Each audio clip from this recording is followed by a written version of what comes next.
In the April 2008 issue of EGM magazine, the writing team reported that Bungie and Microsoft were working on a new Halo game, LEGO Halo. Sadly for excited fans, EGM is famously known for their April Fool's jokes. But some of the other rumors that they would start through their pranks would at some point come to fruition. But it doesn't seem like that was the case with LEGO Halo. Of course, it just wasn't meant to be. LEGO tends to avoid realistic depictions of guns, especially military ones, leaving it to knockoffs like Bloks, who I'm sure will be quite upset that I just called them a knockoff, to pick up licenses that LEGO simply won't. And so they did. In 2009, Bloks Halo sets were released, although no games have ever been announced. EGM did apparently follow up in their May 2008 issue that it wasn't all a joke, so perhaps they were referring to the upcoming Bloks sets. We may never know. But what if EGM hadn't played a joke completely though? Would a block building Halo game actually be any good? How would it play? Would it be first person, third person? Would there be co-op? The possibilities are endless. Enter the first cancel game reveal of 2017 by P2P Online. Developed by Nspace, which unfortunately closed its doors in 2016, Hagar, as the prototype was known, aimed to take the basic LEGO format and Haloize it. Bloks Halo was worked on from around January or February 2013 through at least November 2013 for the Xbox 360 using the Unreal Engine 3.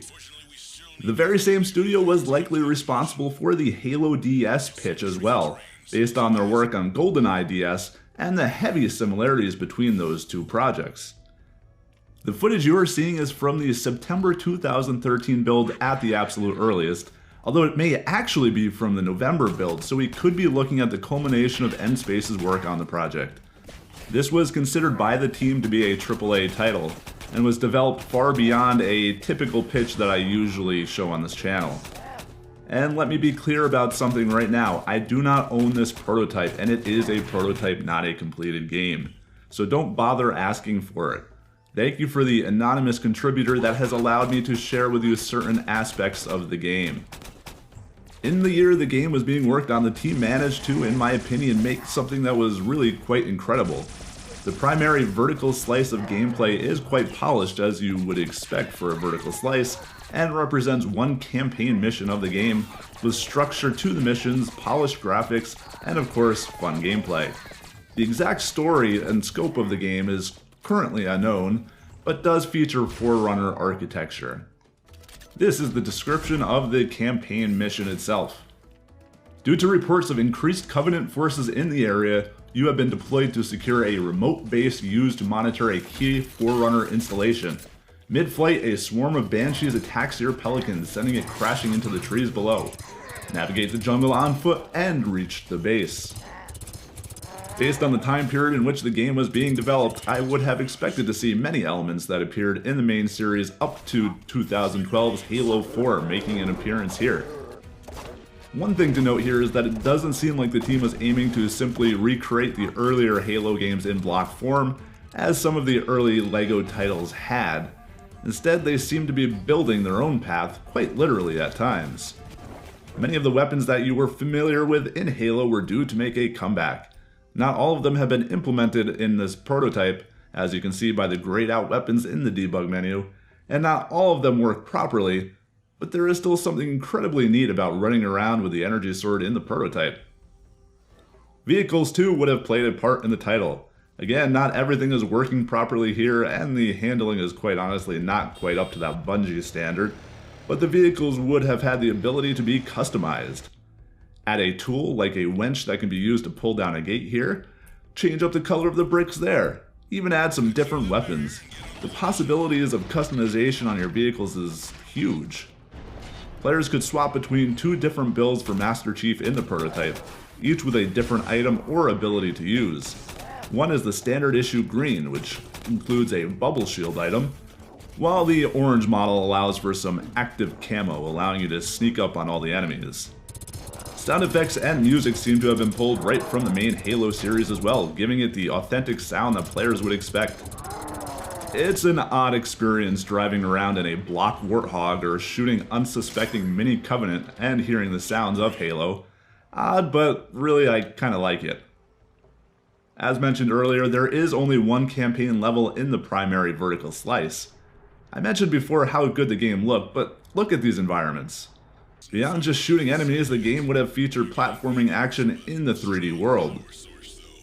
It would also turn into a sort of 2.5D camera viewpoint, allowing for some more side-to-side platforming action.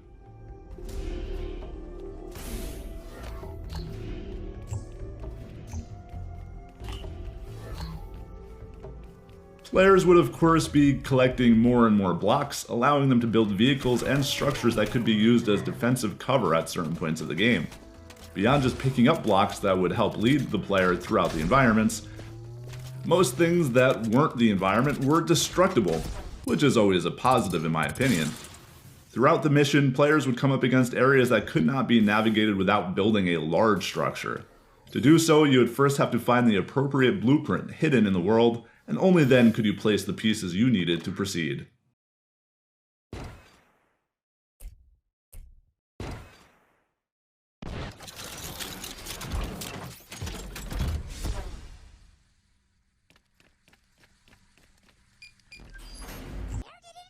Like the LEGO games, Mega Bloks Halo would feature some humorous moments, like this one, to help convey the story. And there aren't many things as satisfying as bashing enemies apart. Of course, the secrets of game development sometimes lurk below the surface, and Mega Bloks Halo is no different. It turns out that while this campaign mission would have taken an average player around 45 minutes or a bit more depending on how they're doing on their first go, it wasn't even the entire mission.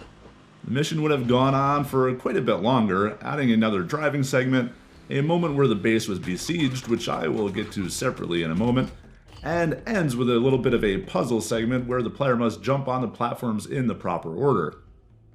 Beyond the vertical slice, even more was hidden, waiting to be found. Another mostly complete campaign mission is available.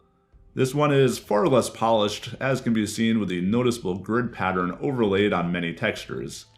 Despite this, the level is pretty much equal in length to the other, and it allows the player to experience some more of what the team had in mind. And guess what? It's still fun.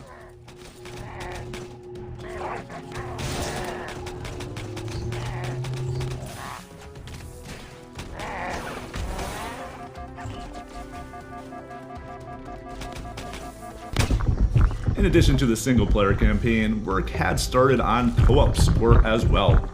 It was still fairly early here, as you can see, but it is nice knowing that it was already being considered and worked on. At least one more mode was worked on too, that of the Besieged mode. Like the campaign portion that I briefly mentioned earlier, players would build up their base to defend it from oncoming waves of enemies.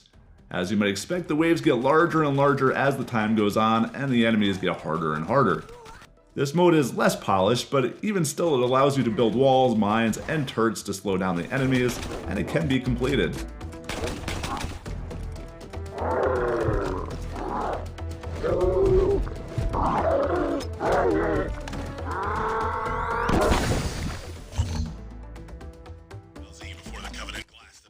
So why was the game cancelled? Well, to be honest, it's been a bit difficult to find out, mostly due to the fact that the title is a classified title for a huge IP and was being made relatively recently, leading to those that were involved not really being ready to chat a whole lot. As with all cancelled games, there were likely multiple issues that led to its demise. Part of it was certainly a shift away from the Xbox 360 though. With the title being worked on at least until the Xbox One's launch, it is possible that Microsoft simply wasn't that invested in the title, considering it was only being developed for the 360 at the time, and the Xbox One really wasn't selling all that well yet. I think if the title had been developed at least partially on the Xbox One, it may have kept the title alive for a little bit longer, but to me it's clear that Microsoft just wasn't ready to commit to the game as it was.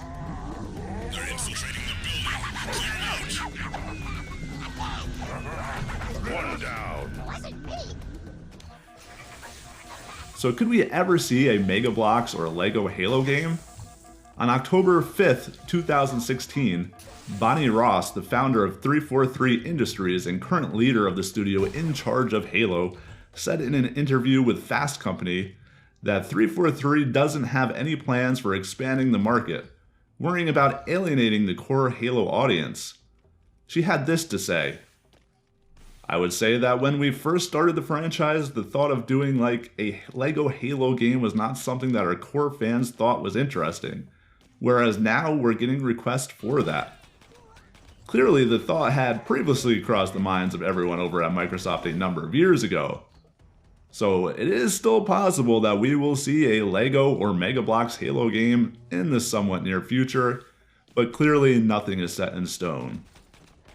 But with that, the story of Hagar, the Mega Bloks Halo prototype by Nspace, comes to a close. I hope that you enjoyed this look at a huge small title to open up 2017.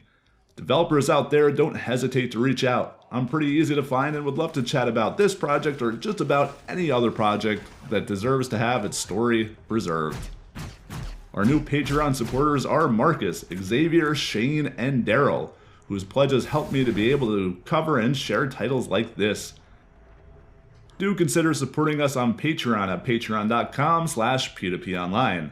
And of course, check us out on Facebook, Twitter, and all those usual social things. And the usual YouTube request of hitting that subscribe button. And until next time, thanks for watching.